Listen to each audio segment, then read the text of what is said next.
چچا نے خیر اس بات کا زیادہ اثر نہیں لیا، سوچتے تھے کہ یہ زمین میری جائیداد کا حصہ ہے، یہاں کچھ بھی کرنا میرا میراثی حق ہے۔ یہ لوگ خواہ مجھے بدگمان کرنے کی کوشش کر رہے ہیں۔ چچا نے مجھ سے بھی اس بات کا ذکر شاید کیا ہوگا، لیکن میری عمر ان دنوں چھوٹی تھی۔ میں اسکول بھی پڑھنے جاتا تھا، میرا اسکول گھر سے کافی دور تھا، جبکہ چچا نے میرے ذمہ ایک اور ذمہ داری بھی لگا رکھی تھی۔ شام کو جب وہ چکی میں آٹا پیستے تو مجھے کہتے کہ بکریاں لے کر تم بھی آ جاؤ۔ میں بکریاں چرانے اسی پنچکی کے پاس چلا جاتا۔ پنچکی کے آس پاس کا ماحول بڑا ہی خوبصورت تھا، یہاں کے سبزہ زاروں کا تو کوئی جواب ہی نہیں تھا۔ ایسا لگتا تھا یہ کوئی جنت کا ٹکڑا ہے جو زمین پر آ گیا ہے۔ یہاں درختوں کے جھرمٹ میں واقع بہتے پانی کا شور چلتی ہوا کے ساتھ ملتا تو پتوں کی سرسراہٹ سے ایک عجیب سا شور پیدا ہوتا، یوں لگتا یہ کوئی تازہ اور قدرتی موسیقی ہے جو روح کو فرحت کا احساس دیتی ہے۔ یہاں پر مال مویشی چرانے کا فائدہ یہ ہوا تھا کہ ہمارے مویشی بہت صحت مند ہو گئے تھے۔ انہیں دیکھ کر لگتا تھا کہ قدرت کی بخشی ہوئی روزی اسی جگہ پر ہے۔ چچا کے گھر دودھ، دہی، مکھن اور دیسی مرغیوں کی بھرمار ہو گئی۔ وہ گھاس جو بھی جانور کھاتا اس کی صحت قابل رشک ہو جاتی۔ اسی وجہ سے چچا کا گھرانہ خوشحالی کی طرف گامزن تھا، جبکہ اس بار چچا کے کھیتوں میں سبزیاں بھی وافر مقدار میں اگی تھیں۔ گھر کے حالات خوشگوار ہوئے تو گھر میں خوشحالی آ گئی۔ چچا کے بیٹے، بیٹیاں اور میری چچی سبھی کا مجھ سے بہت اچھا برتاؤ تھا۔ یہ لوگ میرا بہت خیال رکھتے تاکہ مجھے میرے ماں باپ کی کمی محسوس نہ ہو۔ میں بھی چچا کی پوری مدد کرتا تھا تاکہ وہ ذمہ داری کا کام آسانی سے کر سکیں۔ جس دن چھٹی ہوتی میں بیلوں کی جوڑی صبح سویرے کھولتا اور سیدھا پنچکی کے قریب درختوں کے جھنڈ کے ساتھ بڑے کھلے کھیتوں میں لے جاتا، جہاں دن بھر وہ کھلا چرتے رہتے۔ دوپہر کے وقت میں انہیں نالے سے ٹھنڈا پانی پلاتا اور پھر واپس حفاظت سے گھر لے آتا۔ انہیں گھر چھوڑنے سے پہلے میں خود چشمے کے پانی میں نہاتا، بیلوں کو بھی پلاتا اور دوپہر کے وقت واپس آ جاتا۔ گھر آتا تو مکئی کی روٹی، چٹنی، لسی اور دیگر دیسی غذاؤں سے بھرپور دوپہر کے کھانے سے لطف اندوز ہوتا۔ ہماری زندگی خوش و خرم گزر رہی تھی کہ ایک دن میں چچا کی پنچکی سے چند قدم دور واقع ایک چھوٹے سے سبزہ زار میں بیٹھا ہوا تھا۔ نہ جانے کیوں آج مجھے کچھ عجیب لگ رہا تھا، یوں لگا کہ یہ سبزہ زار میں نے پہلی بار دیکھا ہو۔ یہاں پر موجود اور بھی چیزیں اس سے پہلے نہ دیکھی تھیں۔ یہاں پر ایک بہت بڑا سفید پتھر بھی موجود تھا جس کی تہہ سے ایک اور بڑا چشمہ نکل رہا تھا۔ یہ چشمہ تو کسی بہتی آبشار کی طرح تھا۔ بقول پرانے بزرگوں کے اگر کسی زمین میں ناقابل یقین حد تک سفید پتھر اور سونے کی طرح پیلی مٹی کو دیکھا جائے تو وہاں جنات کی موجودگی کا امکان ہوتا ہے۔ میں نے جب یہ سفید پتھر دیکھا تو ایک لمحے کے لیے میں بھی حیران رہ گیا۔ تو اس کا مطلب کہ یہ چشمہ اور یہ پتھر دونوں کسی اور مخلوق کی ملکیت ہیں؟ تبھی تو شاید یہاں آس پاس کے لوگ بھی اس طرف آنے کو ڈرتے ہیں۔ اگر یہاں کوئی آنے کی کوشش کرتا تھا تو اسے سختی سے منع کر دیا جاتا تھا۔ خیر اب وہ بزرگ کہاں رہے جن کی باتیں لوگ مانا کرتے تھے۔ چچا بھی اپنے معمول کے کاموں میں مصروف تھے اور بھی کوئی غیر معمولی واقعہ پیش نہیں آیا تھا کہ ایک دن چچا کا کسی پٹواری کے سلسلے سے شہر میں جانا ہوا۔ انہوں نے پنچکی کے کمرے کی چابی میرے حوالے کی اور کہا کہ میرے بعد اس کا خیال رکھنا، اسے اکیلے نہ کھولنا، کسی کو ساتھ لے جانا اور وہاں سے تازہ مکئی کا آٹا ساتھ لے کر گھر جانا۔ میں نے چچا کی ہدایت پر عمل کیا۔ حسب معمول صبح سویرے بیلوں کی جوڑی کھولی، چند بکریوں کو ساتھ لیے اپنی چراگاہ کی طرف چل پڑا۔ ان دنوں میری گرمیوں کی چھٹیاں ہوا کرتی تھیں اور میں پورا دن چراگاہ میں واقع درختوں کی ٹھنڈی چھاؤں میں گزارتا تھا۔ آج بھی ایسا ہی ہوا۔ پورا دن لیٹے رہنے کے بعد مجھے چچا والی بات آٹا لانے کی یاد آ گئی۔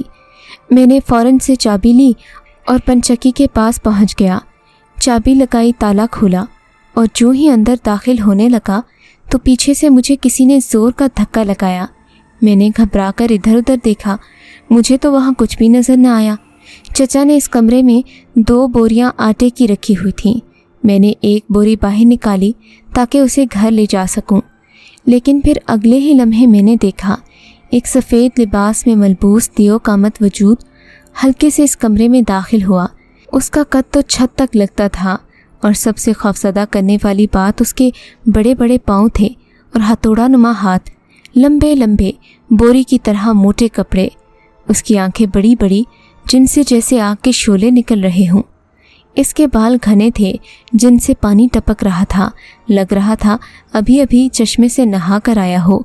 اس کے ہاتھوں پر بھی کالے سیاہ اور لمبے بال تھے، آنکھوں کی پتلیاں عجیب سی اور ناک بھی لمبا سا، ہونٹ کالے اور تھوڑی کے نیچے لٹکے ہوئے تھے، منہ میں بہت بڑی زبان، اس کے کان اتنے بڑے کہ نیچے کی طرف لٹکے ہوئے تھے، گلے میں لوہے کی بڑی بڑی زنجیریں لٹک رہی تھیں۔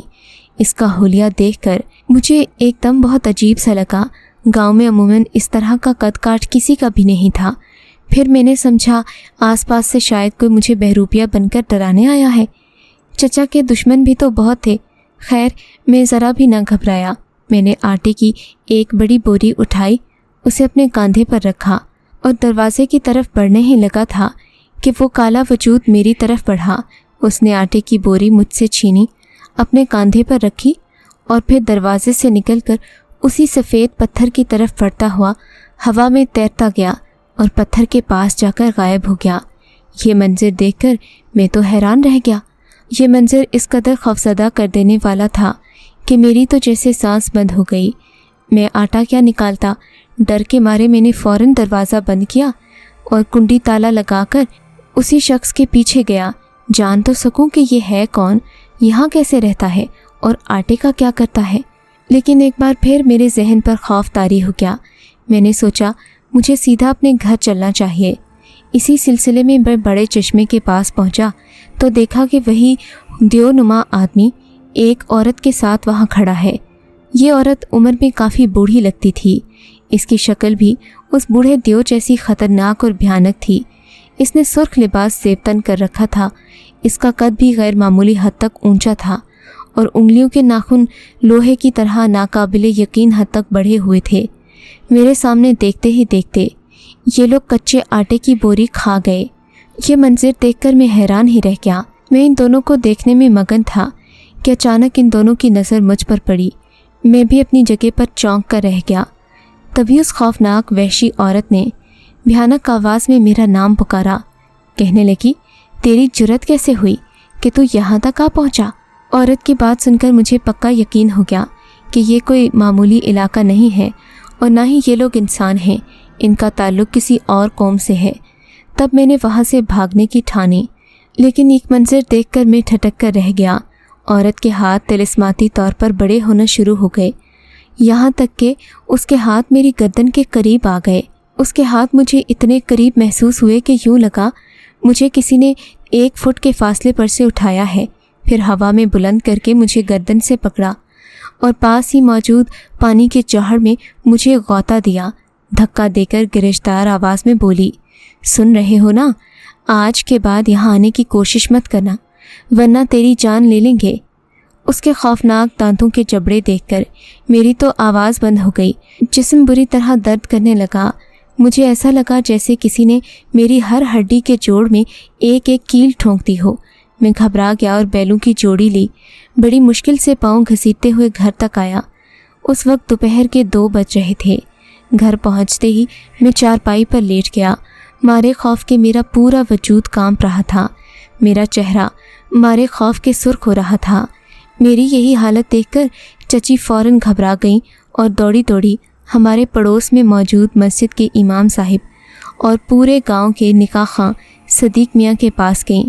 صدیق میاں وہ ہستی تھے جن کے پاس ہر طرح کے قصے کہانیاں موجود ہوتے تھے، خصوصاً اس پتھر کے پاس رہنے والی بلاؤں کے بارے میں وہ بخوبی جانتے تھے۔ یہ بھی جانتے تھے کہ میرا اس جگہ آنا جانا تھا، انہوں نے تو ہمیں پہلے بھی یہاں آنے سے منع کیا تھا۔ بہرحال چچی کے بلانے پر وہ آ گئے۔ آتے ہی انہوں نے مجھے فوراً ٹھنڈے پانی سے نہلایا، کاغذ پر کچھ تعویذ لکھ کر پانی میں گھول کر مجھے پلایا اور دم بھی کرنے لگے۔ وقتی طور پر یہ سب ہونے کے بعد مجھے کچھ فرق محسوس ہوا، لیکن پھر بھی اس کے باوجود میں 3 دن تک مسلسل بے ہوش رہا۔ چوتھے دن جا کر میری طبیعت بحال ہوئی۔ تھوڑے دن کے بعد جب میری طبیعت سنبھلی، عمر میں بھی کچھ پختگی آ گئی، تو میں صدیق صاحب کے پاس گیا۔ ان سے اس واقعے کا ذکر کیا تو کہنے لگے، بیٹے میں نے تمہارے چچا کو پہلے ہی بتایا تھا کہ اس پنچکی کے قریب واقع بڑے چشمے کے پاس 2 کافر جنات رہتے ہیں جو چوری کرتے ہیں، بھول کر بھی ان کے علاقے میں نہ جانا۔ انہوں نے تو شاید تمہیں بچہ سمجھ کر چھوڑ دیا ہے، ورنہ میری دادی اماں بھی انہی کا شکار ہوئی تھیں۔ وہ اپنی زندگی اسی چشمے کے پاس ہار بیٹھی تھیں۔ یہ سن کر میں بہت ڈرا، لیکن مجھے چچا پر بہت غصہ آیا کہ انہوں نے اس ویران علاقے میں پنچکی بنا کر کتنا بڑا نقصان مول لیا تھا۔ لیکن حیرت اس بات کی ہے کہ آج تک چچا کو جنات نے کوئی نقصان نہیں پہنچایا۔ آپ کے خیال میں اس کی کیا وجہ ہے؟ مجھے اپنی رائے سے ضرور آگاہ کیجیے گا۔ اگر آپ کو یہ کہانی اچھی لگی ہے تو اس ویڈیو کو لائک کیجیے اور اس طرح کی مزید ویڈیوز دیکھنے کے لیے ہمارے چینل کو سبسکرائب کیجیے۔ اور ہاں، اگر آپ کی کسی دوست، رشتہ دار یا بہن کے ساتھ خدا نہ کرے ایسا کوئی واقعہ پیش آیا ہے تو ہمیں کامنٹ سیکشن میں اس کے بارے میں ضرور بتائیے۔